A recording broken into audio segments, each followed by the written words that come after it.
সব আল্লাহকে জানো কইছেন ও সুতিয়া কয় মুশাকিউ বিমনজিলাতিল সাইমি সাবির সবর করিয়া রোজা ধরনেওয়ালা খানি খুনি সব টাকিয়া পরহেজ করিয়া যে রোজা ধরে ও আপনি শুকরিয়া আদায় করার কারণে আল্লাহ পাকে আপনাকে ও সওয়াব দান করেছে।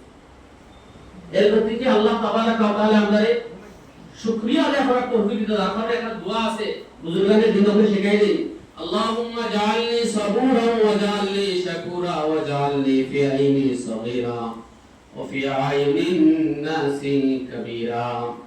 আয় আল্লাহ আমারে সবরদার বানাও, আয় আল্লাহ আমারে শুকরগুজার বান্দা বানাও, আয় আল্লাহ আমারে আমার চক্ষুর মধ্যে ছোট বানাও আর মানুষের চক্ষুর মধ্যে আমারে বড় বানাও, আমারে শুকরগুজার বান্দা বানাও। এটা সোজা জিনিস নাই। আপনি আপনার যে হালত আছেন এই হালতের মধ্যে সন্তুষ্ট থাকা এটা আপনি ও আমি আজকে যে হাদিস কইছি যে শুকরিয়া আদায় করলে আল্লাহ মঞ্জিল পাওয়া যায়। আর আল্লাহ পাকের কুরআন শরীফের মধ্যে আমি জরুর তোমার নিয়ামত আমি বলাইয়া দিই। আর